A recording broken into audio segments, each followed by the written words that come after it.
అండి నేను వంటింట్లకు ప్రారంభించానండి. మా అమ్మాయి చంద్రికాను రిష్కా స్కూల్కి పోతారండి. నానమ్మ గారు వంట అమ్మమ్మ గారు వంట అంటే చాలా వాళ్ళు ఇష్టపడతారండి. వాళ్ళ కోసం నేను చేస్తున్నాను. బచ్చల కూర పప్పు, రైస్, ఇద్దరు మటుకే రైస్ పెడుతున్నానండి. ఆ ఇద్దరు రైస్ అయిపోయి వాళ్ళకు బాక్సులు కట్టి వాళ్ళకు బ్రేక్ఫాస్ట్ రెడీ చేసి అప్పుడు నేను వంటింట్లోకి బయటకు వస్తానండి. వచ్చిన తర్వాత సోఫాలో కూర్చొని వాళ్ళకి బాక్సులు కట్టి వాళ్ళకు బ్రేక్ఫాస్ట్ పెట్టి పోయి పడుకుంటానండి. అంతే, నేను వంట చేసేది అదొకటేనండి. నాకు చెప్పండి. ఈ ఓడిబియ్యం అనేది రోజు ఓడిబియ్యం అనేది వండేస్తానండి. మా ఇంట్లో దేవుని కార్యక్రమాలు ఎక్కువ అవుతాయి, మనుషులే ఎక్కువ అవుతాయి, ఒడిబియ్యాలు పోసుకోవడం చేయడం ఉంటుందండి. అలానే నేను అవి రోజు యూజ్ చేస్తాను.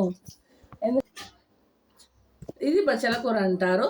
ఇది కందిపప్పుతో వాడుకోవచ్చు, టమాటా వేసి వండుకోవచ్చు, మినపప్పు వేసి నేను పిల్లలకు ఉట్టిగా ఫ్రై చేస్తానండి.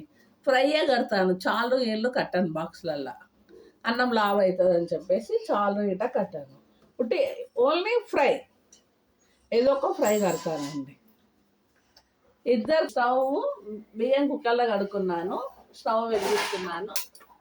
ఒక విజిల్కే మాకు అన్నం అయిపోతుందండి. అన్నం ఉంటే 2 విజిల్ పెట్టుకోవచ్చు. అది అన్నం అయిపోయిందండి. రైస్ పెట్టేశాను. ఇప్పుడు ఆకుకూరలు కటింగ్ చేసుకుంటున్నానండి. ఆకుకూర ఏంటంటే ఇది బచ్చల కూర.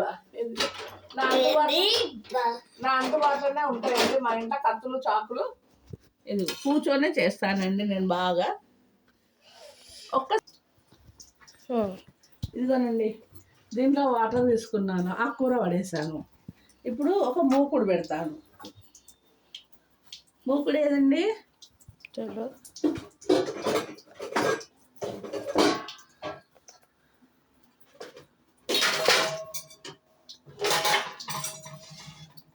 ఇదిగోనండి కడాయి పెట్టానండి.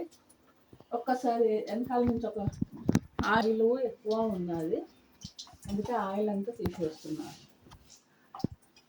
ఇంత ఆయిల్ తింటే నాలాగా మా పిల్లలకు కూడా పొట్టు వచ్చేస్తుంది. నేనే ఆయిల్ తిని తిని ఇట్లా అయిపోయాను.